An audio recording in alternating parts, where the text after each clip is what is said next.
கர்த்தருடைய பரிசுத்த நாமத்திற்கு மகிமை உண்டாவதாக. பரலோகம் என்ற தலைப்பிலே ஒரு செய்தியை தியானித்துக் கொண்டிருக்கிறோம். பாஷை என்பது எப்படி இருக்கிறது, அது எப்படி தோன்றியது, எப்படி மாறுபட்டது, கடைசியிலே அது எப்படி ஒரு சுத்தமான பாஷையாக, ஒரே பாஷையாக பரலோகத்தில் காணப்படுகிறது என்பது எல்லாம் தியானித்திருக்கிறோம். இப்பொழுது இதில் பரலோகத்தில் நாம் எப்படி இருப்போம் என்பதை பரலோகத்தின் வாழ்க்கை பகுதி 2 என்ற தலைப்பிலே ஒரு செய்தியை தியானிக்கப் போகிறோம். இதில் பரலோகத்தில் காணப்படுகிறவைகள், மனிதர்களாகிய நாம் எப்படி இருக்கிறோம், எப்படி இருப்போம் என்பதை தியானிக்கும்படியாக இந்த செய்தியை நம்முடைய தேவனாகிய கர்த்தருடைய கிருபையுள்ள கரங்களிலே கொடுத்து ஜெபிக்கலாம்.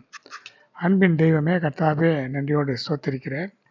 பரலோக வாழ்க்கை எப்படிப்பட்டதாக இருக்கும், அதில் நாங்கள் எங்களுடைய பங்கு எப்படி இருக்கும், நாங்கள் எப்படி இருப்போம், பரலோகத்தின் நிலைப்பாடு எப்படி இருக்கும் என்பதை தியானிக்கும்படியாக உடைய சமூகத்தில் வந்திருக்கிறோம். ஆண்டவரே, இதில் மறைந்திருக்கிறதான சத்தியங்களை எல்லாம் பரிசுத்த ஆவியானவர் எங்களுக்கு விலைக்கு தரும்படியாக உதவி செய்யும்.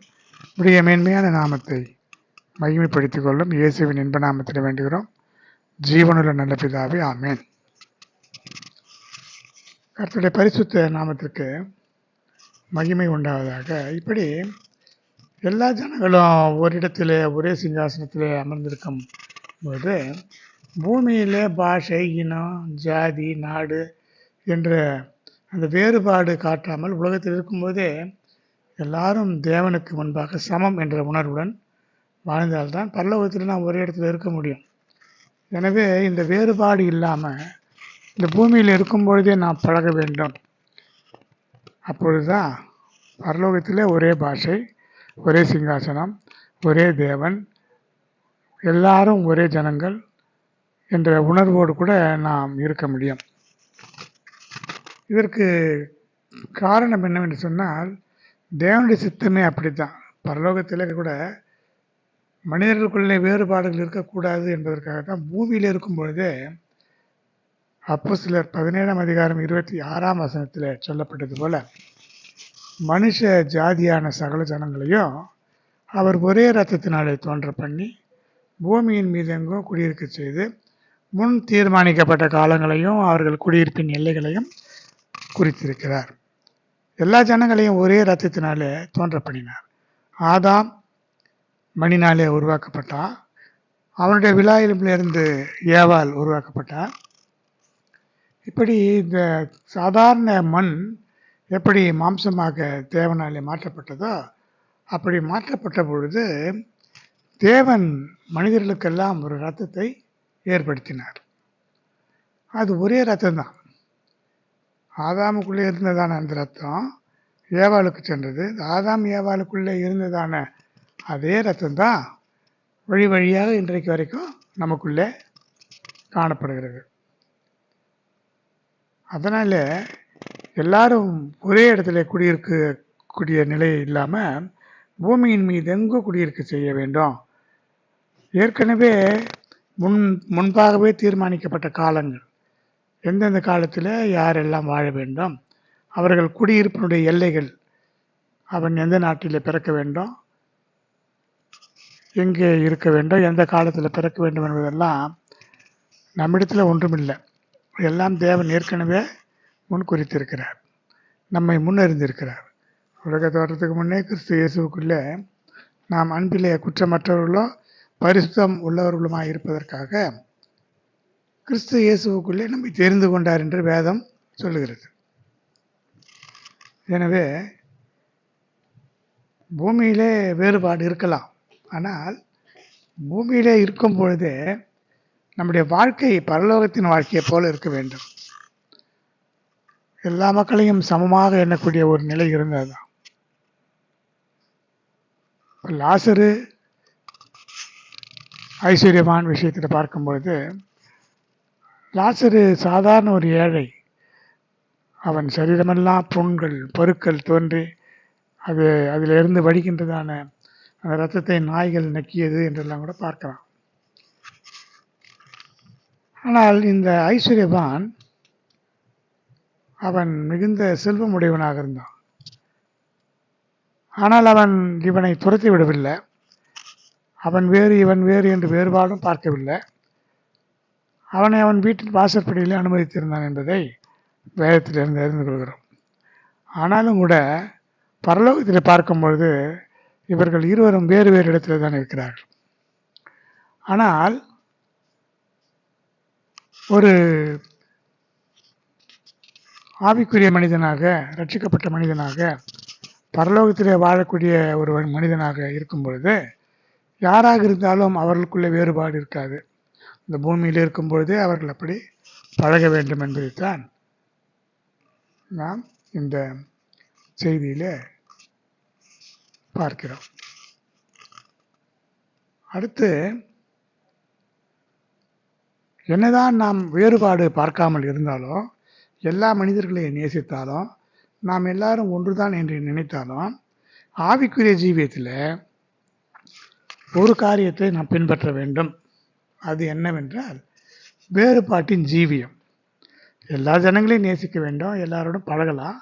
ஆனால் நமக்கும் தெய்வத்துக்கும், நம்முடைய சத்தியத்துக்கும், நமக்கு வெளிப்படுத்தப்பட்ட உபதேசங்களுக்கும் உண்மையாக இருக்கும்படியாக எல்லா ஜாதிகளோடும் எல்லா மக்களோடும் கலந்து நாம் வாழ்ந்தால், ஒரு வேறுபாட்டின் ஜீவியம் இல்லாமல் போனால், நமக்கென்று வெளிப்படுத்தப்பட்ட சத்தியங்களின்படி நாம் வாழாமல் உலகத்து மனிதரோடு சேர்ந்து கலந்தால் உலகத்தாரை போல் ஆகிவிடுவோம். உலக சிநேகம் தேவனுக்கு விரோதமான பகை. இது நான் இந்த உலகத்தில் இருக்கும் பொழுது எப்படி வாழ வேண்டும் என்பதை பற்றி சொல்லிக் கொண்டிருக்கிறேன்.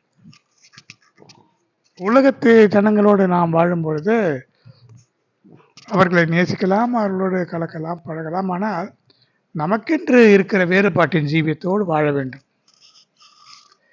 இதைத்தான் என்னாகமம் 23ஆம் அதிகாரம் 9ஆம் வசனத்திலே, கண்மலை உச்சியிலிருந்து நான் அவனை கண்டு குன்றுகளில் இருந்து அவனை பார்க்கிறேன், அந்த ஜனங்கள் ஜாதிகளோடு கலவாமல் தனியே வாசமாயிருப்பார்கள் என்று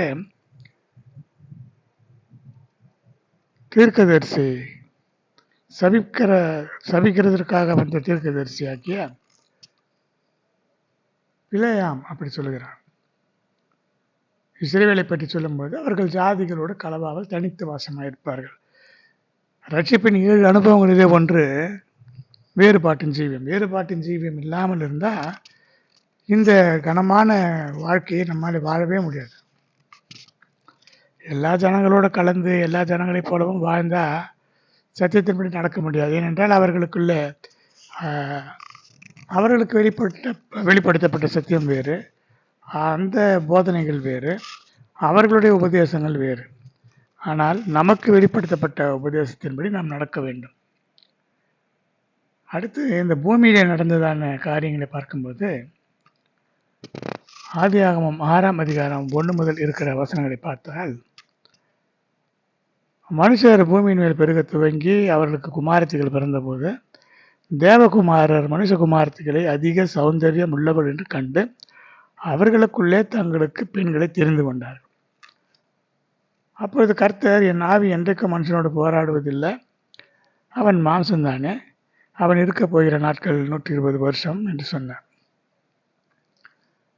இப்படி மனுஷனுடைய அக்கிரமம் பூமியிலே பெருகினது, அவன் இருதயத்தின் நினைவுகள் தோற்றங்கள் எல்லாம் நித்தமும் பொல்லாததே என்று கர்த்தர் கண்டு,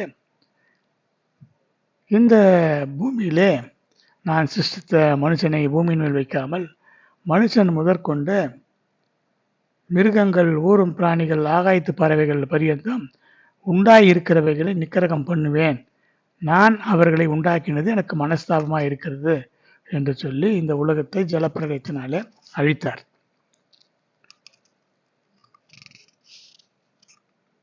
மனுஷகுமாரத்திகள் தேவகுமாரர்களோடு கலக்கிறதை தேவன் அறவே அது ஒரு பெரிய பாவம் என்று நினைத்து இந்த உலகத்தையே அழித்தார் என்றால் அதற்கு அடிப்படை காரணம் என்ன? மனுஷகுமாரர் வேறு, தேவ புத்திரர் வேறு. மனுஷகுமாரர் மனுஷகுமாரத்திகள் இவர்கள் தான் கலந்து வாழ வேண்டும். தேவபுத்திரர் தேவகுமாரர் இவர்கள் தங்களுக்குள்ளே பெண் கொடுத்து பெண் எடுத்து வாழலாம். ஏன் என்று சொன்னால், இந்த மனுஷ குமாரத்திகளோடு தேவகுமாரர் கலந்தா இவர்களுக்கு பிறக்கிற குழந்தைகள் இந்த மனுஷ குமாரத்திகளுக்குள்ளே காணப்படுகிறதான அந்த அக்கிரமம் இவர்களுக்குள்ள உண்டாகும். அப்பொழுது முழு உலகத்திலும் பெரிய அக்கிரமத்தின் சுவடுகள் உண்டாகி போகும். எல்லா ஜனங்களும் அக்கிரமத்தின் மிகுதியினாலே இந்த பூமி கெட்டு போகும். இது மட்டுமல்ல, இது ஒன்று மாத்திரமல்ல, இதன் நிமித்தமாகவோ அல்லது வேறு காரணங்களாலோ பூமியிலே அக்கிரமம் மிகுதியாயிற்று. மனுஷருடைய நினைவுகள் தோற்றம் எல்லாம் பொல்லாததாக இருந்தது என்று வேதம் கூறுகிறது. அது மட்டுமல்ல, சிறு வயது முதலே மனுஷனுடைய நினைவுகள் தோற்றங்கள் எல்லாம் மிகவும் பொல்லாததாக இருந்தது என்று எரேமியா புத்தகத்தில் வாசிக்கிறோம். இந்த முழு உலகத்தையுமே அழிக்க வேண்டும் என்ற அளவுக்கும் மனுஷனை உண்டாக்கினது அவருக்கு மனஸ்தாபமாக இருக்கிறது என்று தேவன் சொன்னதற்கும் இந்த 2 பேர் கலந்தது மாத்திரமல்ல, அதற்கு பின்னணியிலே அநேகமான பாவங்கள் இருந்ததை நாம் வேதத்தில் இதற்குரிய காரணங்கள் இல்லாவிட்டாலும் நிச்சயமாக ஏதாவது ஒரு பெரிய காரியம் இருந்திருக்க வேண்டும். இதில் ஒரு பொல்லாத பிசாசின் ஆவி கிரியை செய்தது. எப்படி என்றால், தேவகுமாரர் மனுஷகுமாரத்திலே அதிக சௌந்தரியம் உள்ளவர்கள் என்று கண்டார்கள் என்று கண்டதினாலே தான் தங்களுக்கு பெண்களை தெரிந்து கொண்டார்கள். அவர்கள் மிகுந்த அழகுள்ளவர்கள் என்று கண்டார்கள். அப்படியானால் இதற்கு என்ன அர்த்தம்? தேவகுமாரர் மனுஷகுமாரத்திகளை எப்போது எங்கே கண்டார்கள்? அந்த காலங்களிலே மனுஷ குமாரத்திகள் தங்களுக்குள்ளே முக்காடிட்டு கொண்டு வாழ்ந்தது நமக்கு வேதத்திலிருந்து அறிந்து கொள்ள முடிகிறது. ஆபிரகாமுடைய மனைவியாகிய சாராள், ஈசாக்கின் மனைவியாகிய ரெபேக்காள், இவர்களை பற்றி பார்க்கும் பொழுது முக்காடிட்டு கொண்டிருந்ததாக தெரிகிறது. ஆனால் இவர்கள் முக்காடு போட்டுக்கொண்டிருந்ததான இந்த பெண்கள் அந்த முக்காட்டை நீக்கிவிட்டு தங்களுடைய அழகை இவர்களுக்கு காண்பித்தார்கள். இதற்கு காரணம் அவர்களிடத்தில் அன்றைக்கு கிரியை செய்ததான கேரூபின் ஆவி. கேரூப் என்பது தேவதூதர்கள் தங்களுடைய உடலை 2 சிறகுகளாலே மறைத்து கொண்டு, ஒரு சிறகுகளாலே மற்ற சிறகுகளாலே ஒன்றோடு ஒன்று சேர்ந்து கொண்டு, ஒரு 2 சிறகுகளாலே பறந்து கொண்டு, இப்படி இருக்கக்கூடிய ஒன்று தேவனை மட்டுமே மகிமைப்படுத்தி கொண்டிருந்ததான இந்த தேவதூதர்கள் கீழே பெருமை மேட்டிமையினாலே, அழகின் பெருமையினாலே விழுந்து போனதுனால இங்கே வந்து தங்களுடைய அழகை வெளிப்படுத்தி கொண்டிருக்கிறது. இன்றைக்கும் இந்த ஆவி சபைகளிலும் சரி வெளியிலும் சரி கிரியை செய்து தேவனை மகிமைப்படுத்துவது போல தங்களுடைய மகிமை பிரஸ்தாபங்களை வெளிப்படுத்தி கொண்டிருக்கிறதான கேருபின் ஆவி உண்டு. இது இசை, பாடல்கள் அல்லது தங்களை வெளிப்படுத்திக் கொள்கிறதான அழகிய நய வசனம் அல்லது நயனிப்பான வசனங்கள், நயமிக்கதான சொற்கள், இப்படியெல்லாம் பேசி தங்கள் சாமர்த்தியத்தினால ஜனங்களை வஞ்சிக்கிற ஆவிகளாக இன்றைக்கும் கிரியை செய்து கொண்டிருக்கிறார்கள். இது வேறு. ஆனால் இங்கே கிரியை செய்த ஆவிகள் தங்களை வெளிப்படுத்தினதுனால இவர்கள் பெண்ணை பார்த்து அழகுள்ளவர்கள் என்று கண்டு தங்களுடைய பெண்களை விட்டுவிட்டு இந்த பெண்களை திருமணம் செய்து கொண்டார்கள். சரி, இப்பொழுது மனுஷகுமாரர் யார், தேவபுத்திரர் யார் என்று பார்த்தா, காயின் தன் சகோதரனாகிய ஆபேலோடு பேசி வயல்வெளியில் இருக்கிற சமயத்தில் ஆபேலுக்கு விரோதமாக காயின் எழும்பி அவனை கொலை செய்தான். ஆதியாகமம் 4ஆம் அதிகாரம் 8 முதல் இருக்கிற வசனங்களில் இப்படி சொல்லப்பட்டிருக்கிறது. இதற்கு காரணம் காயினையும் அவன் காணிக்கையும் தேவன் அங்கீகரிக்கவில்லை. அதனாலே அவனுக்கு பொறாமை ஏற்பட்டது. அதனாலே கொலை செய்தான். அப்பொழுது தேவன் அவனை நோக்கி கூப்பிட்டு, இந்த பூமியிலே நீ சபிக்கப்பட்டிருப்பாய், உன் சகோதரனுடைய இரத்தத்தை உன் கையிலே வாங்கி கொள்ள தன் வாயை திறந்த இந்த பூமியிலே நீ சபிக்கப்பட்டிருப்பாய், நீ பூமியிலே நிலையற்று அலைகிறவனாய் இருப்பாய் என்றெல்லாம் இவர் காயினை சபித்து விட்டார். காயின் சொல்லுகிறான் ஆதியாகமம் 4ஆம் அதிகாரம் 14ஆம் வசனத்தில், இன்று என்னை இந்த தேசத்திலிருந்து துரத்தி விடுகிறீர். நான் உமது சமூகத்துக்கு விலகி மறைந்து பூமியில் நிலையற்று அலைகிறவனாயிருப்பேன். என்னை கண்டுபிடிக்கிறவன் எவனும் என்னை கொன்று போடுவானே என்று சொன்னான். அதற்கு தேவன் இறங்கி அவனுக்கு ஒரு அடையாளத்தை போட்டார் என்றெல்லாம் நான் வேதத்தில் இருந்து வாசிக்கிறோம். இப்படி இந்த தேசத்தில் இருந்து துரத்தி விடுகிறீர், உடைய சமூகத்துக்கு விலகி மறைந்து பூமியிலே நிலையற்று அழைகிறவனாயிருப்பேன். இந்த தேசம் என்று சொல்லும்போது ஏதேன் என்கிறதான ஒரு தேசம். இதில் ஒரு செய்தி உண்டு. ஏதேன் என்பது ஒரு தேசம். அந்த ஏதேன் தேசத்தில் இந்த தோட்டத்துக்குத்தான் ஏதேன் என்று பெயர். அந்த ஏதேன் என்பது முழுவதுமாகவே ஒரு தோட்டம் அல்ல. ஏதேன் என்ற நிலத்திலே, அந்த தேசத்திலே அது ஒரு சிறிய இடமாக இருக்கும். இந்த ஏதேன் தேசத்தில் இருந்து தான் அந்த தோட்டத்திற்கு நதிகள் பாய்ந்தன. இதையெல்லாம் நாம் விளங்கிக் கொள்ள வேண்டும். அதைத்தான் சொல்கிறான், இந்த தேசத்தில் இருந்து. எந்த தேசம்? ஏதேன் தேசம். இந்த ஏதேன் தேசத்திலிருந்து துரத்தி விடுகிறேன், உங்களுடைய சமூகத்துக்கு விலகி நான் மறைந்து பூமியிலே நிலையற்று அலைகிறவனாயிருப்பேன் என்றுதான் அப்படி சொல்லுகிறான். அப்படியே காயின் கர்த்தருடைய சந்நிதியை விட்டு புறப்பட்டு ஏதேனுக்கு கிழக்கான நோத் என்ற தேசத்திலே குடியிருந்தான். ஆதியாகமம் 4ஆம் அதிகாரம் 16ஆம் வசனம். இப்படி தேவனுடைய சந்நிதியை விட்டு புறப்பட்டு ஏதேனுக்கு கிழக்கான நோத் என்ற தேசத்திலே குடியிருந்ததான நிலையற்று அலைகிறவனாக இருந்த சபிக்கப்பட்ட இந்த காயினுடைய சந்ததி தான் மனுஷபுத்திரர். தேவகுமாரர் யார்? இந்த தேவகுமாரர் யார் என்றால் ஆதியாகமம் 3ஆம் அதிகாரம் 22 இருந்து சொல்லப்பட்ட வசனங்களிலே அதை பற்றிய விளக்கம் சொல்லப்பட்டிருக்கிறது. நிறைய பேர் தேவகுமாரர் மனுஷகுமாரத்திகள் என்பதை தவறாக வியாக்கியானம் செய்கிறவர்கள் உண்டு. அது அப்படியல்ல. தேவபுத்திரர் என்பது யார் என்றால், ஆதாம் ஏவாள் இவர்கள் தவறு செய்த பொழுது தேவனாகிய கர்த்தர் மனுஷன் நன்மை தீமை அறியத்தக்கனாக நம்மில் ஒருவரைப் போல ஆனான். ஏனென்றால் இந்த நன்மை தீமை அறியத்தக்க கனியை புசிக்க வேண்டாம் என்று தேவன் சொல்லியிருந்தார். அதை அவன் புசித்ததினால அவன் நன்மை தீமை அறிந்து அவன் ஒரு மனிதனாக மாறிப்போனான், நன்மை தீமை அறிந்த மனிதனாக. அதனாலே அவன் தன்னுடைய கையை நீட்டி ஜீவ விருட்சத்தின் கனியையும் பறித்து புசித்து என்றைக்கும் உயிரோடு இராதபடி செய்ய வேண்டும் என்று சொல்லி தேவன் நினைத்தார். அங்கே ஜீவ விருட்சமும் இருந்தது, நன்மை தீமை அறியத்தக்க விருட்சமும் இருந்தது. ஆனால் தேவன் என்ன செய்தார், இந்த நன்மை தீமை அறியத்தக்க இந்த விருட்சத்தை நீ புசிக்க வேண்டாம் என்று அதை மாத்திரம் காண்பித்தார். அவன் மனதில் அது மாத்திரம் பதிந்து போனதை தவிர ஜீவ விருட்சத்தை பற்றி அவன் நினைக்கவே இல்லை. எப்பொழுதுமே இதை செய்யாதே என்று சொன்னால் அதையே நாம் நினைத்து கொண்டிருப்போம். செய்துதான் பார்த்தால் என்ன என்று. அப்படி தேவன் ஞானமாக நன்மை தீமை அறியத்தக்க கனியை மாத்திரம் புசிக்க வேண்டாம் என்று தான் சொல்லியிருந்தார்.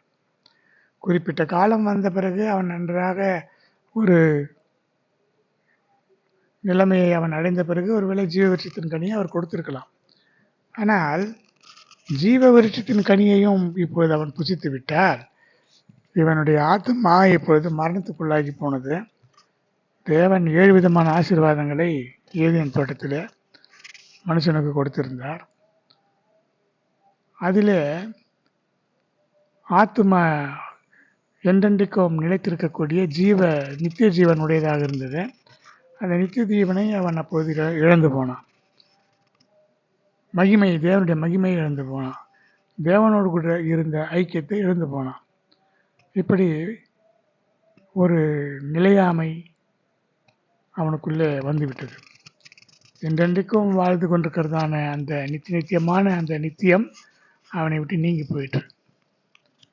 அதனாலே இவன் ஆத்மா மரணம் அடைந்து போனதினால ஜீவ விருட்சத்தின் கனியை பறித்து புசித்து விட்டால் அவன் என்றென்றைக்கும் மரணம் அடையாமல் இருந்தால் அவனுடைய ஆத்மாவுக்கு ரட்சிப்பே வராது. அதாவது இந்த சரீரமானது மரணம் அடைந்தால் தான் நித்திய ஜீவனுக்குள்ளே நாம் பிரவேசிக்க முடியும். புதிய ஒரு ஜீவன் நமக்குள்ளே வரும். எனவேதான் அவர் என்ன செய்தார்,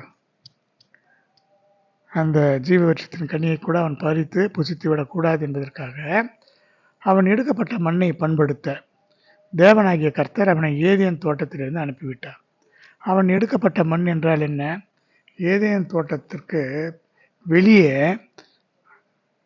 முதலாக ஆதாம் அந்த தேசத்தில் ஒரு இடத்துல அவன் மண் எடுக்கப்பட்டு சிருஷ்டிக்கப்பட்டான். அதற்கு பிறகுதான் அவனை ஏதேன் தோட்டத்துக்குள்ளே அவர் கொண்டு வந்தார். அதனால் தேவன் என்ன சொன்னார், அவன் எடுக்கப்பட்ட அந்த இடத்துல அங்கே இருக்கிறதான மண்ணை பண்படுத்த அவனை ஏதேன் தோட்டத்திலிருந்து அனுப்பிவிட்டார். இந்த மனுஷனை துரத்தி விட்டு ஜீவ விருட்சத்துக்கு போகும் வழியை காவல் செய்ய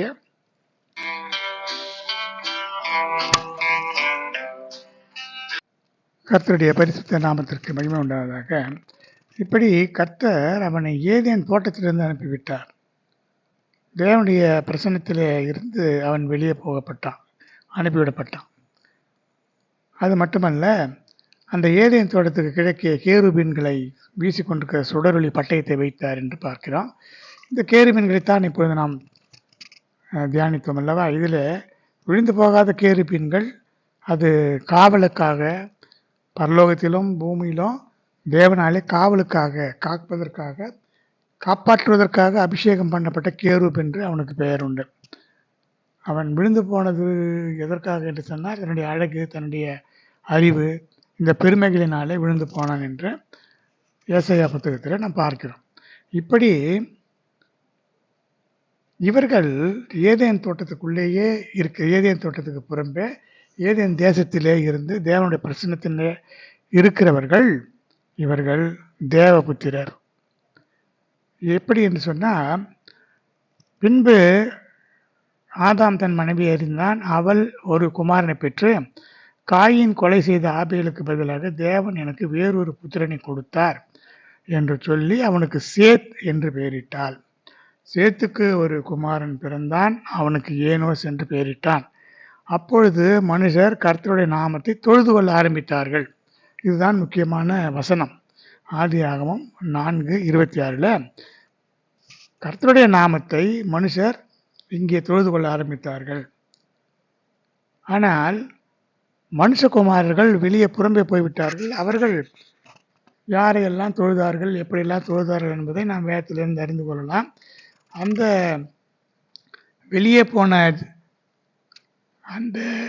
அந்த காயின் வம்சம் மற்றவர்களோடு சேர்ந்து விக்கிரக ஆராதனை போன்றவைகளை செய்து அவர்கள் பாகாலை வழிபட்டவர்கள் எல்லாம் இருந்தார்கள். அந்த குடும்பத்தில் பிறந்தவர்கள் இப்படி தேவனுக்கு விரோதமான காரியம் செய்ததினாலே இவர்கள் இருவரும் ஒன்றாய் கலந்துவிடக்கூடாது என்பதற்காகத்தான் தேவன் இப்படிப்பட்ட காரியத்தை செய்தார். ஏனென்றால் பிற்காலத்தில் அப்படியே பார்க்கும்போது இந்த வம்சமெல்லாம் அழிந்து போன பிறகு கூட பார்த்தா இவர்கள் கர்த்தருடைய நாமத்தை தொழுது கொள்ள ஆரம்பித்தார்கள். இந்த வம்சத்துக்கு பிறகு இந்த வம்சத்தில் அப்படியே பிறந்து வந்ததான நோவா பக்தி உள்ளவனாக இருந்ததுனால இந்த நோவாவை தெரிந்து கொண்டு அந்த நோவாவினுடைய வம்சம்தான் மீண்டும் உலகத்தில் உண்டானது. எனவே இவர்கள் தேவபுத்திரர் என்பதை நாம் தெளிவாக இதில் கூற முடியும்.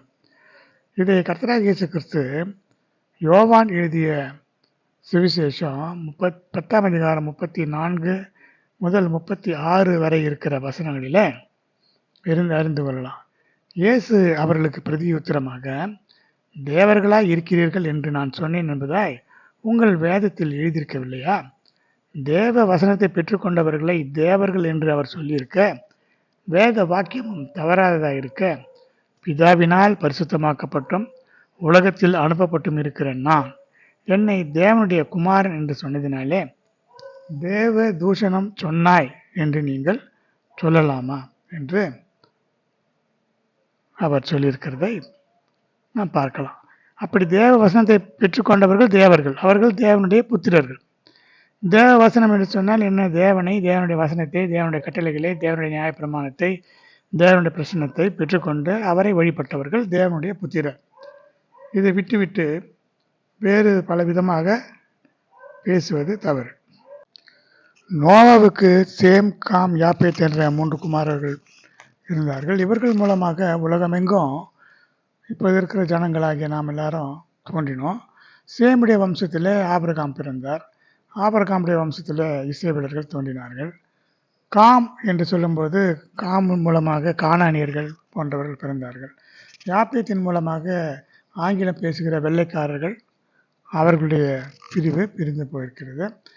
இப்படி பல குழுக்களாக பிரிந்து ஜனங்கள் வாழ்ந்து கொண்டிருக்கிறார்கள். ஒருவேளை தேவன் அழிக்காமலே விட்டுவிட்டிருந்தால் அந்த காயினுடைய வம்சம் அது இரத்தப்பழிகள் நிறைந்ததான ஒரு கொலைபாதக வம்சமாக இருந்ததுனால அவர்கள் அப்படியே கொலைபாதகத்தில் பெருகியிருப்பார்கள். இப்படி அந்த காயினுடைய வம்சத்தில் இன்னும் ஒருவனும் கூட கொலைபாதகனாக இருந்ததை அறிந்து கொள்ள முடிகிறது. இப்படி ஜாதிகளோடு கலக்கக்கூடாது என்பதை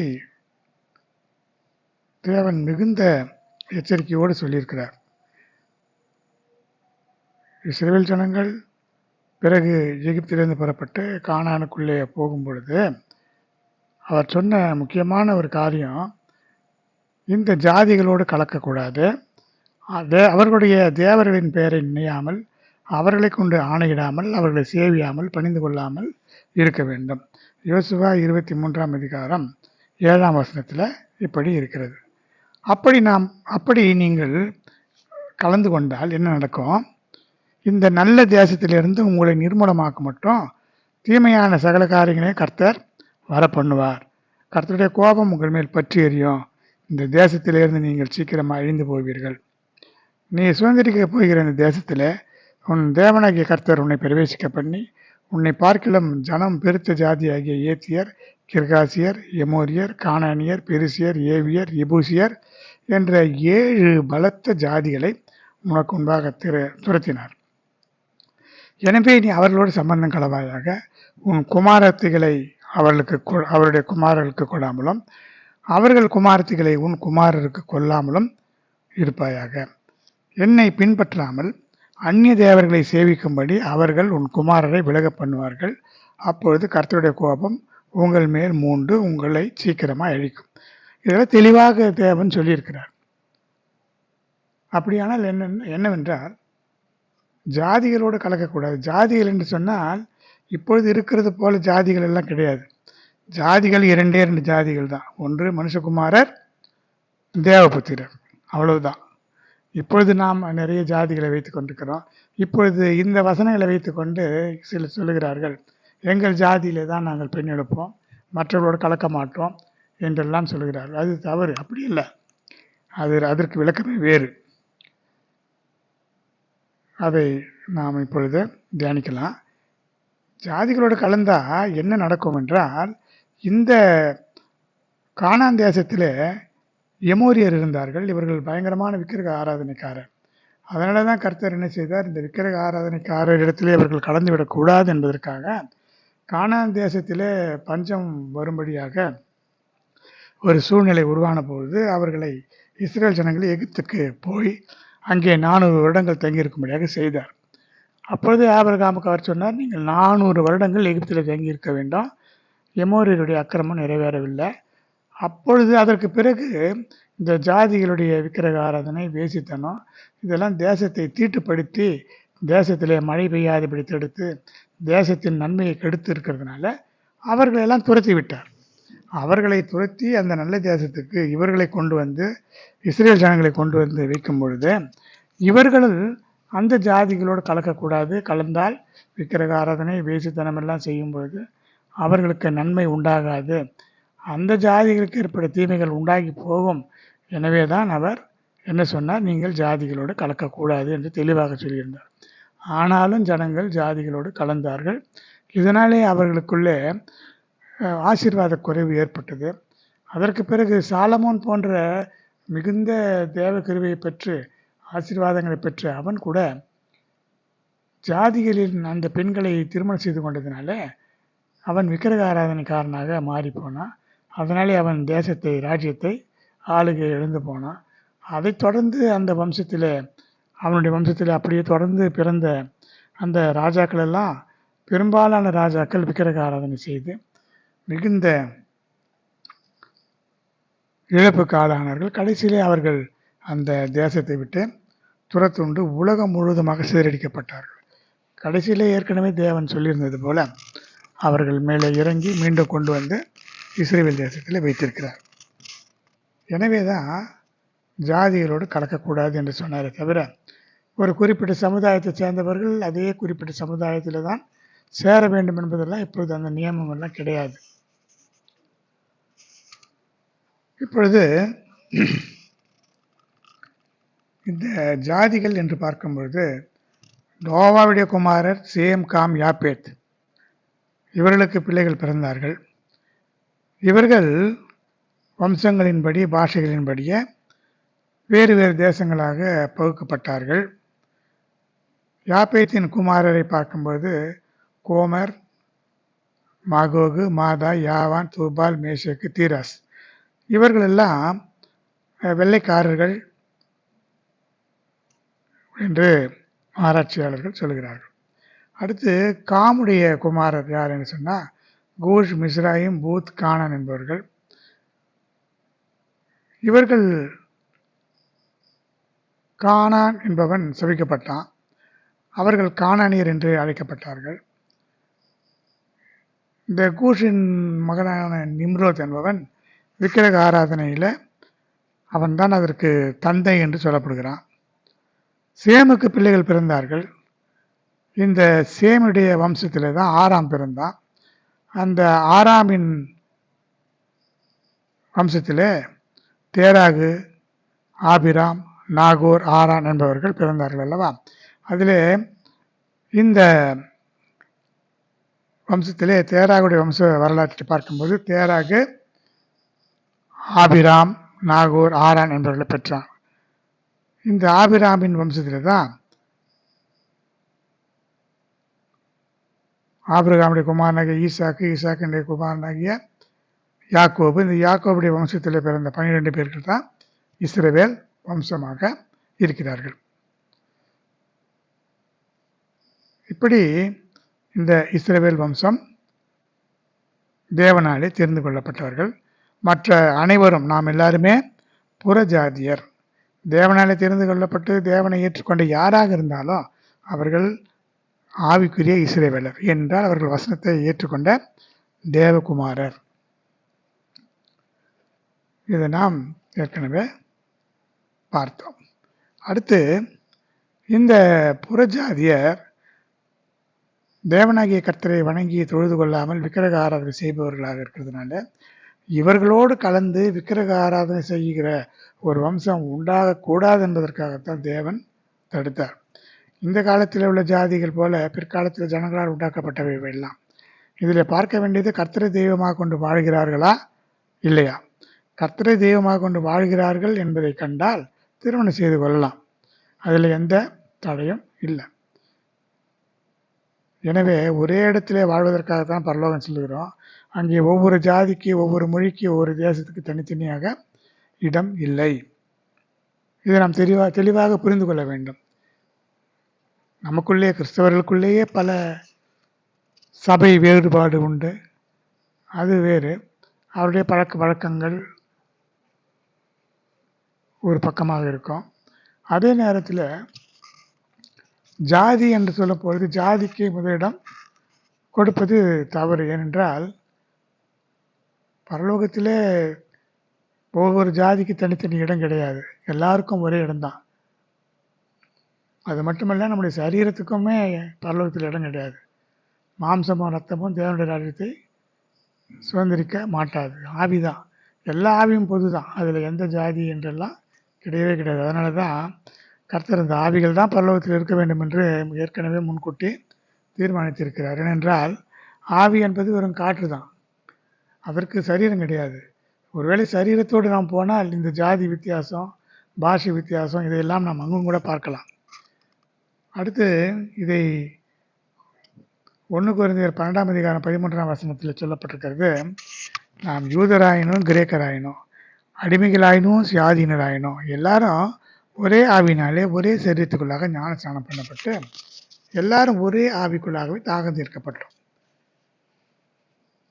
இதில் யூதன், கிரேக்கன், அடிமை, சுயாதீனன், ஆண், பெண் என்று எல்லாரும் ஒன்று தான். அப்படியெல்லாம் இல்லை. யூதர் என்று இல்லை, கிரேக்கன் என்று இல்லை, சுயாதீனன் என்று இல்லை, அடிமை என்று இல்லை, ஆண் என்று இல்லை, பெண் என்று இல்லை. ஏனென்றால் ஆணோ பெண்ணோ என்று நாம் நினைக்கிறதுக்கு நமக்கு சரீரம் பரலோகத்தில் கிடையாது. எல்லாரும் கிறிஸ்துவுக்குள்ளே நாம் ஒன்றாக இருக்கிறோம். கலாத்தியர் 3ஆம் அதிகாரம் 28ஆம் வசனம் இப்படி சொல்கிறது. அது மட்டுமல்ல, அந்த காலங்களில் விருத்தச்சேதனம் பண்ணப்பட்ட யூதர்களுக்காக மாத்திரமே இந்த சத்தியம் பிரசங்கிக்கப்பட்டு வந்தது. மற்றவர்கள் புறஜாதியாருக்கு இந்த சத்தியம் வெளிப்படுத்தப்படவில்லை. அப்படி இருக்கிற பொழுது பேதுருவோடு கூட வந்திருந்த விருத்தச்சேதனம் உள்ள விசுவாசிகள் கேட்ட பொழுது பரிசுத்த ஆவியின் வரம் புறஜாதிகள் மேலும் பொழிந்தள்ளப்பட்டினதை குறித்து பிரமித்தார்கள்.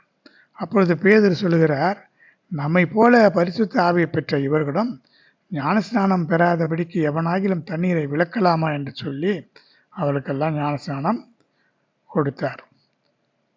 அவர்களெல்லாம் பரிசுத்த ஆவியின் அபிஷேகத்தை பெற்றவர்கள், பிறகு ஞானஸ்நானம் பெற்றார்கள்.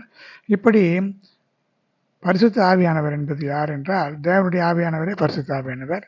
கிறிஸ்து என்று சொல்லும் பொழுது பிதாவாகிய தேவனுடைய வார்த்தை தான் மாம்சமாகி கிருபையும் சத்தியமும் புரிந்தவராக இயேசு என்ற நாமத்தில் வெளிப்பட்டார். அப்படி இருக்கும் பொழுது இந்த பரிசுத்த ஆவி நம்முடைய உள்ளங்களிலே அன்பாக பொழியப்பட்டிருக்கிறது. ரோமர் 5ஆம் அதிகாரம் 5ஆம் வசனத்தில் பரிசுத்த ஆவி நமக்குள்ளே பொழியப்பட்டிருக்கிறது. அதனால் இந்த எல்லார் மேலும் பரிசுத்த ஆவி பொழிந்திடப்பட்டதுனால நமக்குள்ள வேறுபாடு கிடையாது. இந்த சரீரத்திலோ மொழியிலோ அல்லது ஜாதியிலோ அந்தஸ்திலோ வேறுபாடுகள் இருக்கலாம். ஆனால் பரிசுத்த ஆவி எந்தெந்த சரீரத்துக்குள்ளே இறங்கி இருக்கிறாரோ பரிசுத்த ஆவியானவர் இணைத்ததுனால கிறிஸ்துவோட தேவனோட நம்மை இந்த பரிசுத்த ஆவியானவர் நன்றாக ஒன்றாக நாம் எல்லாரோடும் ஒன்றாக இருக்கும்படியாகவே இப்படி இணைத்திருக்கிறார். இதற்கு காரணம் நாம் எல்லாம் ஒரே இடத்துல வசிக்க போகிற ஒரு நிலையில் இருக்கிறோம். அடுத்து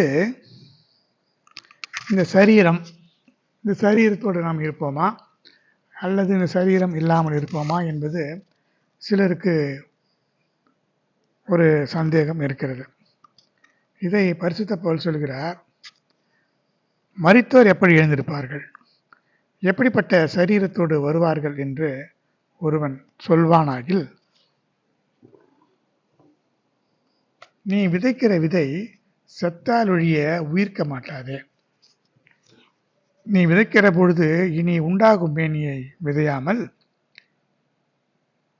கோதுமை அல்லது மற்றொரு தானியத்தினுடைய வெறும் விதையை விதைக்கிறார். தேவன் அதற்கு தமது சித்தத்தின்படியே மேனியை கொடுக்கிறார். விதை வகைகள் ஒவ்வொன்றுக்கும் அதற்கேற்ற மேனியையே அவர் கொடுக்கிறார். 1 கொரிந்தியர் 15ஆம் அதிகாரம் 35 முதல் 38 வரை இருக்கிற வசனங்களில் இப்படி பார்க்கிறோம். எப்படிப்பட்ட சரீரத்தோடு வருவார்கள் என்று சொன்னால், இந்த சரீரமாகிய இந்த விதை பூமியிலே விதைக்கப்பட வேண்டும். இந்த சரீரமாகிய சபை, இந்த விதை, இது செத்தாதான் ஆவிக்குரிய வேறு மேனி உண்டாகும். ஒரு கோதுமை அல்லது ஒரு தானியத்தை தான் நாம் விதிக்கிறோம். ஆனால் தேவன் அந்த கோதுமை மாத்திரம் வருகிறது இல்லை, அந்த கோதுமையை உண்டாக்கக்கூடிய வேறு ஒரு பயிரை அவர் கொடுக்கிறார். அது வேறு மேனி. நெல் மணியை விதைக்கிறோம், ஆனால் அந்த நெல் மணியானது சாகிறது. அது செத்து அதில் இருந்து பயிர் முளைத்து குறிப்பிட்ட காலம் வரைக்கும் அது அந்த பயிரானது வளர்ந்து அதற்கு பிறகு தன்னுடைய விதையை கொடுக்கிறது. அதுபோல் நாம் இந்த சரீரத்தில் விதைக்கப்பட்டு இந்த சரீரம் பூமியிலே மரித்து பிறகு வேறு சரீரமாக கர்த்தருடைய வருகையில் எழும்பும். வேறு சரீரமாக அது எழும்பும். இது மாம்ச சரீரம் அல்ல. எழும்ப போவது ஆவிக்குரிய சரீரம், ஆவியின் மேனி. இதைத்தான் 1 கொரிந்தியர் 15ஆம் அதிகாரம் 40 முதல் இருக்கிற வசனங்களில் சொல்லப்பட்டிருக்கிறது. வானத்துக்குரிய மேனிகளும் உண்டு, பூமிக்குரிய மேனிகளும் உண்டு. வானத்துக்கு உரிய மேனிகளுடைய மகிமை வேறு, பூமிக்குரிய மேனிகளுடைய மகிமை வேறு. வானத்துக்குரிய மேனிகள் என்று சொன்னால் வானத்தில் இருக்கிறவைகள் யார்? வானத்தில் இருக்கிற மேனிகள் என்று சொல்வது தேவதூதர்கள், ஏற்கனவே உயிர்த்தெழுந்த பரிசுத்தவான்கள், இவர்கள் ஆவிகளாக அங்கே இருக்கிறார்கள். இவருடைய மகிமை என்பது வேறு. பூமியில் இருக்கிற நம்முடைய மேனிகளுடைய மகிமை என்பது வேறு. மரித்தோருடைய உயிர்த்தெழுதலும் அப்படி இருக்கும். இது அழிவுள்ளதாக விதைக்கப்படும், அழிவில்லாததாக எழுந்திருக்கும். நம்முடைய சரீரம் எப்படி இருக்கும்? அழிவுள்ள சரீரம். இது அழிவுள்ளதாகத்தான் விதைக்கப்படும். ஆனால் எழுந்திருக்கும் போது என்றென்றைக்கும் அழிவில்லாத நித்தியமாக வாழக்கூடிய ஒரு நிலையில் இது காணப்படும். கனவீனம் உள்ளதாக விதைக்கப்படும். இந்த சரீரமானது கனவீனம் உள்ளதாக விதைக்கப்படும். ஏனென்றால் சரீரம் மரித்த பிறகு 2 நாளைக்கு மேலே அது தாங்காது. அது அழுகி போய் நாற்றம் எடுத்து புழுத்து அப்படி இருக்கும். அதனால் அது கனவீனம் உள்ளதாக அந்த பூமியில் விதைக்கப்பட்டாலும் அது கர்த்தராகிய இயேசு கிறிஸ்து வரும் பொழுது மகிமை உள்ளதாக எழுந்திருக்கும். இப்பொழுது பலவீனம் உள்ளதாக விதைக்கப்பட்டாலும் அது எழுந்திருக்கும் பொழுது பலமுள்ளதாக எழுந்திருக்கும். ஜென்ம சரீரமாகிய நம்முடைய மாம்ச சரீரம் விதைக்கப்பட்டாலும் ஆவிக்குரிய சரீரம் எழுந்திருக்கும். ஜென்ம சரீரமும் உண்டு, ஆவிக்குரிய சரீரமும் உண்டு. முந்தைய மனுஷனாகிய ஆதாம் ஜீவ ஆத்மாவாக ஆனான். அவன் ஜீவாத்மாவை எழுந்து போனான். ஆனால் கர்த்தராகிய இயேசு கிறிஸ்து பிந்தின ஆதாமாகிய அவர் உயிர்ப்பிக்கிற ஆவியாகி ஆதாமை மாத்திரமல்ல, அதற்கு பின்பு மரித்த அனைவரையும் உயிரோடு இருக்கிற நமக்கும் அந்த நித்திய ஜீவனை அளிப்பதற்காகத்தான் அவர் மரித்தார், எழுந்தார்.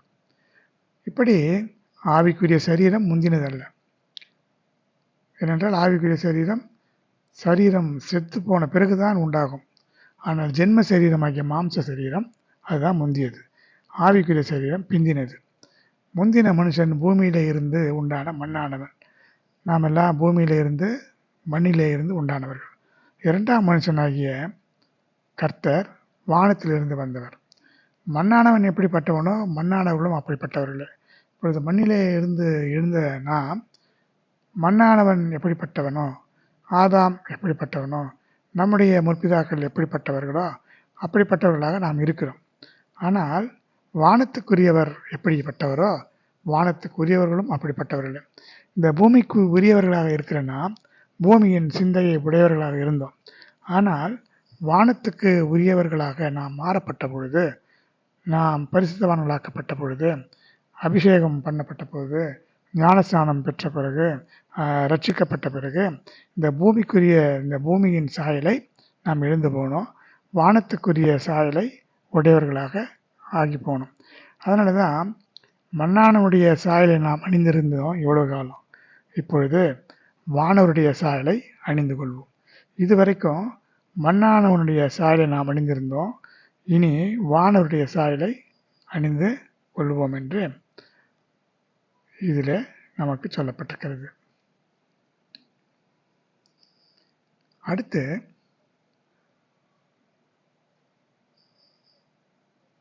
நான் சொல்லுகிறது என்னவென்றால், மாம்சமும் இரத்தமும் தேவனுடைய ராஜ்யத்தை சுதந்திரிக்க மாட்டாது.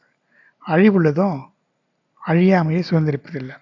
இந்த மாம்சம், இந்த இரத்தம் எல்லாம் தேவனுடைய ராஜ்யத்துக்குள்ளே பிரவேசிக்கவே முடியாது. அதற்காகத்தான் ஏற்கனவே சரீரத்தோடு உயிரோடு எடுத்துக்கொள்ளப்பட்ட எலியாவும் ஏனோக்கும் மீண்டும் இந்த பூமிக்கு வருவார்கள். அவர்களை இந்த மனிதர்கள் கொலை செய்வார்கள். 3 நாட்களுக்கு பிறகு அவர்கள் ஜீவனோடு எழுந்து போவார்கள் என்று நாம் வேதத்திலிருந்து அறிந்து கொள்கிறோம். அடுத்து நம்முடைய உயிர்த்தெழுதல் என்பது எப்படி இருக்கும் என்பதை தேவ வசனம் தெளிவாக குறிப்பிடுகிறது. அது என்னவென்றால், இதோ ஒரு ரகசியத்தை உங்களுக்கு அறிவிக்கிறேன். நாம் எல்லாரும் நித்திரை அடைவதில்லை. ஆகிலும் கடைசி எக்காலம் துணிக்கும் பொழுது ஒரு நிமிடத்தில், ஒரு இமைப்பொழுதில் நாம் எல்லாரும் மறுரூபமாக்கப்படுவோம். கர்த்தராகிய இயேசு கிறிஸ்து பரலோகத்திற்கு வானத்தில் வந்து இறங்கும் பொழுது, நம்மை அவர் அழைத்து கொண்டு போகும் பொழுது என்ன நடக்கும்? எக்காலம் துணிக்கும். மரித்தோர் அழிவில்லாதவர்களாய் எழுந்திருப்பார்கள்.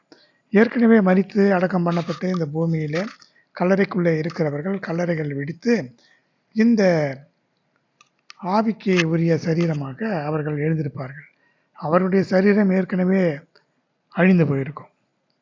ஆனால் நாம் என்ன செய்வோம்? நாம் இந்த உயிரோடு இருக்கிறதுனால நம்முடைய மாம்ச சரீரம் அப்படியே மறுரூபமாக மாற்றப்படும்.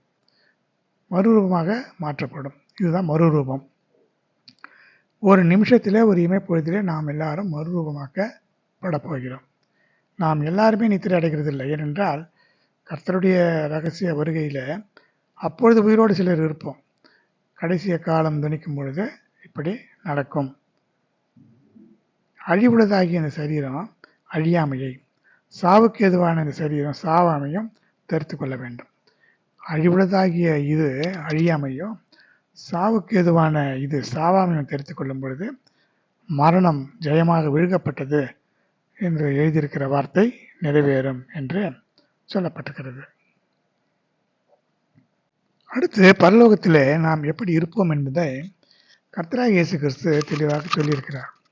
அவரிடத்தில் கேட்டார்கள், உயிர்த்தெழுதல் இல்லை என்று சொல்லுகிற ஜனங்கள், ஒருவன் திருமணம் செய்து கொண்டா, அவன் இறந்து போனான், அதற்கு பிறகு அவன் பிள்ளை இல்லாமல் இறந்து போனதினாலே அவனுடைய சகோதரர்கள் அவளை விவாகம் செய்தார்கள். அவர்களுக்கும் பிள்ளை இல்லை, அவர்களும் இறந்து போனார்கள். மறு ஜென்ம காலத்தில் இவள் யாருக்கு மனைவியாக இருப்பாள்? இது அவர்களுடைய கேள்வி. அப்பொழுது கர்த்தர் சொல்கிறார், வேத வாக்கியங்களையும் தேவனுடைய வல்லமையையும் அறியாமல் தப்பான எண்ணம் கொள்ளுகிறீர்கள். மத்தேயு 22ஆம் அதிகாரம் 29 முதல் இருக்கிற வசனங்களில் இதை பார்க்கலாம். உயிர்த்தெழுதலிலே கொள்வனையும் கொடுப்பனையும் இல்லை. அவர்கள் பரலோகத்தில் தேவதூதரை போல இருப்பார்கள் என்று அவர் சொன்னார். தேவதூதர்கள் எப்படி இருக்கிறார்கள்? தேவதூதர்களை தேவன் காற்றுகளாக, தேவனுடைய ஊழியக்காரர்களை அக்னி ஜுவாலையாக வைத்திருக்கிறார் என்று வேதம் சொல்கிறது. இந்த தேவதூதர்கள் எப்படி இருக்கிறார்கள் என்றால், தேவதூதர்களுக்கு சரீரம் இல்லை. தேவதூதர்கள் ஆவிகளாக, காற்றுகளாக இருக்கிறார்கள். அப்படித்தான் நாமும் இருப்போம். தேவதூதர்கள் எப்படி உருவாக்கப்பட்டார்கள்?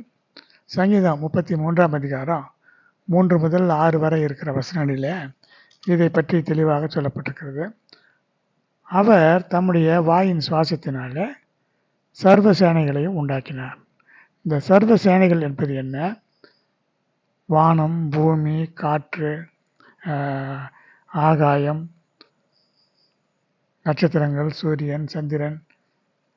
இது மட்டுமல்ல, சர்வ சேனைகள் என்று சொல்லும்போது அவருடைய வார்த்தையை கேட்டு அவருக்கு பணிவிடை செய்கிறதான பணிவிடை ஆவிகளாகிய தூதர்களே என்று சொல்லப்பட்டிருக்கிறது. இந்த பணிவிடை ஆவிகள் என்று சொல்லப்பட்டிருக்கிறது. தேவ தூதர்கள் ஆவிகளாக இருக்கிறார்கள். இவர்களும் வாயின் சுவாசத்தினால உண்டாக்கப்பட்டவர்கள் என்றால் இவர்களும் இந்த சர்வசேனை என்று சொல்லக்கூடிய இந்த சர்வசேனைக்குள்ளே இந்த தூதர்களும் இருக்கிறார்கள். இந்த தேவ தூதர்களைப் போலத்தான் நாமும் இருப்போம் என்ற செய்தி இங்கே நமக்கு சொல்லப்பட்டிருக்கிறது. அடுத்து இந்த பரலோகத்தின் சூழ்நிலை எப்படி இருக்கும் என்று பார்க்கும்பொழுது, இவர்கள் இனி பசி அடைவதும் இல்லை, தாகம் அடைவதும் இல்லை, வெயிலாவது உஷ்ணமாவது இவர்கள் மேல் படுவதும் இல்லை. வெளிப்படுத்தின விசேஷம் 7ஆம் அதிகாரம் 16ஆம் வசனம் 17ஆம் வசனத்தில் சொல்லப்பட்டிருக்கிறது. பரலோகத்தில் பசி இல்லை, தாகம் இல்லை, வெயிலோ உஷ்ணமோ அவர்கள் மேலே படுவதும் இல்லை என்று சொல்லப்பட்டிருக்கிறது. காரணம், இந்த உலகத்தில் இருக்கும்போது பசி இருக்கிறது, தாகம் இருக்கிறது, வெயில் உஷ்ணம் இதையெல்லாம் நாம் சகித்து கொள்ள முடியாமல் கஷ்டப்படுகிறோம். இதற்கு காரணம் நம்முடைய மாம்ச சரீரத்தில் நாம் இருக்கிறது தான். ஆனால் பரலோகத்தில் ஆவியில் இருக்கிறதுனால நமக்கு இது எதுவுமே கிடையாது. அது மட்டுமல்ல, இன்னும் ஒரு காரியத்தையும் தேவன் சொல்கிறார். சிங்காசனத்தின் மத்தியில் இருக்கிற ஆட்டுக்குட்டியானவரே அவர்களை மேய்த்து இவர்களை ஜீவ தண்ணீர் உள்ள ஊற்றண்டைக்கு நடத்துவார். அப்படியானால் ஆட்டுக்குட்டியானவராகிய கிறிஸ்து நம்மை மேய்க்கிறாராம், ஜீவ தண்ணீர் உள்ள ஊற்றண்டைக்கு நடத்துவாராம். நமக்கு தான் பசி இல்லையே, நமக்கு தான் தாகம் இல்லையே, அப்படியானால் நமக்கு ஏன் இவர் நடத்த வேண்டும் என்றால், இவர் மேய்க்கிற இடம் எது என்று பார்த்தா, ஆட்டுக்குட்டியானவர் இவர்களை புல்லுள்ள இடங்களிலே மேய்த்து அமர்ந்த தண்ணீர்கள் அண்டையிலே நடத்துகிற தேவன். இதில் புல் என்று சொல்வது வசனம். பரலோகத்தில் நமக்கு ஆவிக்குரிய ஒரு மேய்ச்சலை அவர் கொடுக்கிறார். பரலோகத்திலும் கூட தேவனை துதிக்க வேண்டும், தேவனை புகழ்ந்து பாட வேண்டும், தேவனை மகிமைப்படுத்த வேண்டும். அங்கே தேவனுடைய சிங்காசனம் இருக்கிறது. அந்த சிங்காசனத்தில் இருந்து கர்த்தராகிய இயேசு கிறிஸ்து நம்மை புல்லுள்ள இடங்களிலே மேய்க்கிறார். அங்கும் சத்தியங்கள், அங்கும் போதனைகள், அங்கும் உபதேசங்கள், இதிலே தான் நிலைத்திருக்க முடியும். ஏனென்றால் இதுதான் நமக்கு ஆகாரம். அடுத்து ஜீவ தண்ணீர் உள்ள ஊற்று என்று சொன்னால் பரிசுத்த ஆவியானவர் வருகிறதான அந்த இடம். பரலோகத்திலே நாம் ஆவியிலே இருந்தாலும் கூட பரிசுத்த ஆவியானவருடைய நிறைவு இருந்தால் தான் அங்கே நாம் இந்த பரலோகத்தில் எப்படி வாழ வேண்டும், பூலோகத்தில் இருக்கும் பொழுதே பரலோக வாழ்வை நாம் அனுபவிக்க வேண்டும். இந்த பூமியிலே எப்படி நாம் பாவமில்லாமல் இருக்கிறோமோ, இந்த பூமியிலே எப்படி நாம் வசனத்தை பின்பற்றி நடந்தோமோ, இந்த பூமியிலே எப்படி நாம் ஆவியானவரோடு கூட இணைந்திருந்தோமோ, பரலோகத்திலும் அப்படியே நாம் இருக்க வேண்டும். இதற்காகத்தான் பரலோகத்திலே நாம் நம்மை தகுதிப்படுத்திக் கொள்வதற்கு பூமியில் இருக்கும்போதே பழக்கப்படுத்திக் கொள்ள வேண்டும். உலகத்தில் இருக்கிற பொருட்களை, உலகத்தில் இருக்கிற மக்களை, இதையெல்லாம் நாம் நேசிக்கக்கூடாது. தேவனை மாத்திரமே நம்பி, தேவனை மாத்திரமே நேசித்து, தேவனோடு கூட இசைந்து வாழ்ந்தால் பரலோகத்திலே நாம் இருக்கிறதற்கு மிகுந்த எளிதான ஒரு வாழ்க்கையாக அது இருக்கும். அடுத்து பாருங்க, கண்ணீர் யாவையும் துடைப்பார். இங்கே கண்ணீர் எப்படி நமக்கு இருக்கும்? நாம் தான் மாம்ச சரீரமே இல்லையே, அப்படியானால் நமக்கு எப்படி இதெல்லாம் இருக்கும் என்றால், லூக்கா சுவிசேஷத்தில் அந்த ஐஸ்வர்யவான் சொல்லுகிறான், நான் இந்த வெயிலிலே கிடந்து கஷ்டப்படுகிறேனே, எனக்கு ஒரு சொட்டு தண்ணீர் வேண்டுமே. அதாவது ஆவியிலே நாம் இருந்தாலும் கூட எல்லாவற்றையும் நாம் அனுபவிக்கக்கூடிய உணர்வு இருக்கும். அதனால் நமக்குள்ளே, நம்முடைய ஆத்மாவுக்குள்ளே ஏதாவது வேதனைகள் இல்லாத ஒரு இடத்துல தான் நாம் இருப்போம். ஆனாலும் தேவன் சொல்கிறார், கண்ணீர் யாவையும் துடைப்பார். அந்த கண்ணீர் நமக்கு அங்கே இருக்குமா? வேதனைகள், துக்கங்கள் இல்லை. அப்படி இருக்கிற இடத்துல இவர் ஏன் கண்ணீரை துடைக்கிறார்? நமக்கு கண்ணீர் வருமா? நமக்கு கண்ணீர் இருக்கிறதான அந்த ஒரு நிலை இருக்குமா? ஒருவேளை நாம் நினைவு இருக்கிறவர்களாக இருக்கிறதுனால இந்த பூலோகத்தில் இருக்கிறதான நம்முடைய பிள்ளைகளை குறித்து நாம் கண்ணீர் விடுவோமா? அல்லது எதற்காக இந்த கண்ணீர் என்ற செய்தி சொல்லப்பட்டிருக்கிறது என்பது நமக்கு தியானத்துக்கு உரியதான ஒன்றாக இருக்கிறது. அடுத்து, தேவனுடைய சிங்காசனத்துக்கு முன்பாக இருந்து இரவும் பகலும் அவருடைய ஆலயத்தில் அவரை சேவிக்கிறார்கள். சிங்காசனத்தின் மேல் வீற்றிருக்கிறவர் இவர்களுக்குள்ளே வாசமாயிருப்பார். வெளிப்படுத்துதல் 7ஆம் அதிகாரம் 15ஆம் வசனம். இப்படி நாம் இரவும் பகலும் அவருடைய ஆலயத்திலே நாம் அவரை சேவிக்கிறவர்களாக இருப்போம். பரலோகத்திலே நாம் தேவனை எப்போதும் சேவித்துக் கொண்டிருக்கிறவர்களாக இருப்போம். ஏனென்றால் இந்த ஆவிகளாக இருக்கிற நாம் எப்போதும் தேவனை துதித்து பாடிக்கொண்டிருக்க வேண்டும். அப்படி நாம் இப்பொழுதே வாழ வேண்டும். இப்பொழுதே அப்படி இருந்தால் தான் நம்மாலே அங்கே போய் தேவனை துதிக்க முடியும். இங்கே அப்படி தேவனுக்குள்ளே அதற்காகத்தான் சொல்லப்பட்டிருக்கிறது, இரவும் பகலும் கர்த்தருடைய வேதத்தில் தியானமாக இருக்கிற மனுஷன் பாக்கியவான். இரவும் பகலும் தேவனை தியானித்து கொண்டிருக்க வேண்டும். நாம் வேலையில் இருந்தாலும் கூட தேவனை துதித்து கொண்டு, மகிமைப்படுத்தி கொண்டு, ஸ்தோத்திரம் செய்து கொண்டு இருக்கலாம். இதுதான் நல்லது. அடுத்து, பளிங்கு போல தெளிவான ஜீவ தண்ணீர் உள்ள சுத்தமான நதி தேவனும் ஆட்டுக்குட்டியானவரும் இருக்கிற சிங்காசனத்திலிருந்து புறப்பட்டு வருகிறதை எனக்கு காண்பித்தான் என்று வெளிப்படுத்துதல் 22ஆம் அதிகாரம் 1 முதல் இருக்கிற வசனங்களிலே பார்க்கலாம். இப்படி ஜீவ தண்ணீர் உள்ள நதி என்பது பரிசுத்த ஆவியானவரை பற்றி நமக்கு சொல்லப்பட்டிருக்கிறதான ஒரு காரியமாக இருக்கிறது. இந்த புதிய எருசலேம் என்ற நகரத்து வீதியின் மத்தியில அந்த நதி வருகிறது. அந்த பாய்கின்ற அந்த நதி பரிசுத்த ஆவியானவருடைய நதி வருகிற இடத்துல இரு கரையிலும் 12 விதமான கனிகளை தரும் ஜீவ விருட்சம் இருந்தது. அது மாதந்தோறும் தன் கனியை கொடுக்கும். அந்த விருட்சத்தின் இலைகள் ஜனங்கள் ஆரோக்கியம் அடைவதற்கு ஏதுவானவைகள். இது எதை குறிக்கிறது என்று சொன்னால், பரிசுத்த ஆவியானவருடைய நிறைவு வரும்பொழுது நமக்குள்ளே கூட ஆவியின் கனிகள் 9 விதமான கனிகள் நமக்கு உண்டாகும். இந்த உலகத்தில் இருக்கும்பொழுதே அதை நாம் பெற்றுக்கொள்ள வேண்டும். பரலோகத்தில் 12 விதமான கனிகளை தரும் ஜீவ விருட்சம் இருந்தது. 12 விதமான கனிகள், மாதத்துக்கு ஒரு கனி தன் கனியை அது கொடுக்குமா. அதாவது 12 விதமான கனிகளை மாதந்தோறும் தன் கனிகளை கொடுக்கும் என்று சொல்லப்பட்டிருக்கிறது. அங்கே சூரியன் இல்லை, சந்திரன் இல்லை, காலங்கள் நித்தியமாக இருக்கும். ஆனால் இதில் மாதங்கள் என்று சொல்லப்பட்டிருக்கிறது. மாதங்கள் வெளிப்படையாக தெரியாவிட்டாலும் அங்கே இருக்கிற காலத்தில் அது மாதந்தோறும் தன் கனியை கொடுக்கும். தேவனுக்கு 1000 நாள் 1000 வருஷம் ஒரு நாளை போலவும், ஒரு வருஷம் 1000 வருஷத்தை போலவும் இருக்கும் என்று வேதம் சொல்கிறது. என்றால் அங்கே சூரியன் சந்திரன் எல்லாம் நமக்கு இங்கே தான் காலங்களை நாட்களை எல்லாம் குறிக்கிறதாக இருக்கிறது. சூரியன் சந்திரன் எல்லாம் அங்கே இல்லை. தேவனே ஆட்டுக்குட்டியானவரே அதற்கு விளக்கு. அவரே சூரியனாக அவரே சந்திரனாக அங்கே இருக்கிறார். ஆனால் இதில் நமக்கு சொல்லப்பட்டிருக்கிறது, அந்த விருட்சத்தின் இலைகள் ஜனங்கள் ஆரோக்கியம் அடைவதற்கு ஏதுவானவர்கள்.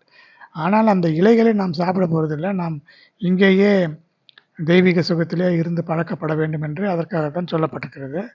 ஆனால் அந்த விருட்சத்தின் இலைகள் என்று சொல்வது எதுவென்று சொன்னால், இலைகள் என்பது நமக்கு கொடுக்கப்பட்ட உபதேசங்கள்.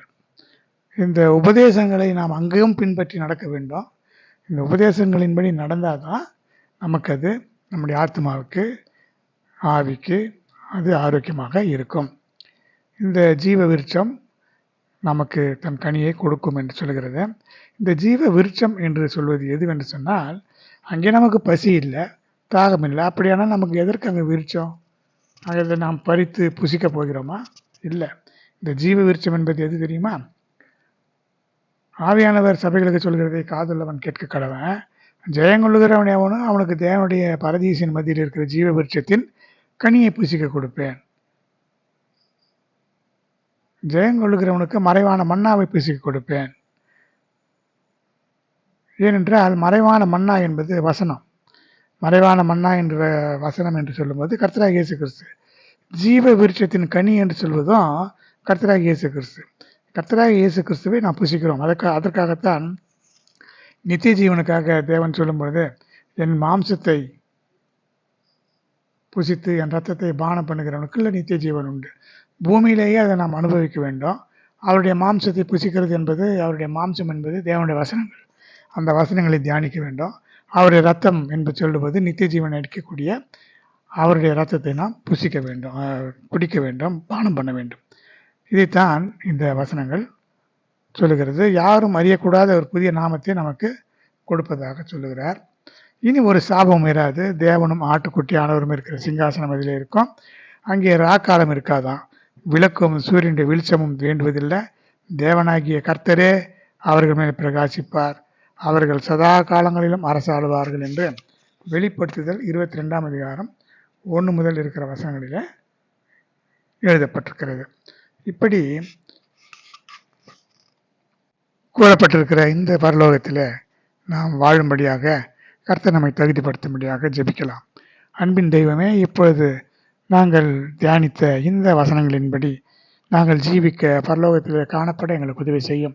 இந்த செய்தியை கேட்கிற ஒவ்வொருவருக்கும் நீங்கள் அப்படியே செய்யும். நாங்கள் நம்முடைய வருகையில் காணப்பட எங்களுக்கு உதவி செய்யும், தகுதிப்படுத்தும். இயேசுவின் இன்ப நாமத்தில் வேண்டுகிறேன், ஜீவனுள்ள நல்ல பிதாவே, ஆமென். என் ஆத்துமாவே கர்த்தரை ஸ்தோத்திரி, முழு உள்ளமே பரிசுத்த நாமத்தை ஸ்தோத்திரி. என் ஆத்துமாவே கர்த்தரை ஸ்தோத்திரி, கர்த்தர் செய்த சகல உபகாரங்களை மறவாதே, ஆமென். ஸ்தோத்திரம் ஸ்தோத்திரம் ஸ்தோத்திரம் ஸ்தோத்திரம் ஸ்தோத்திரம் ஸ்தோத்திரம் ஸ்தோத்திரம் ஸ்தோத்திரம் ஸ்தோத்திரம் ஸ்தோத்திரம் ஸ்தோத்திரம் ஸ்தோத்திரம் ஸ்தோத்திரம் ஸ்தோத்திரம்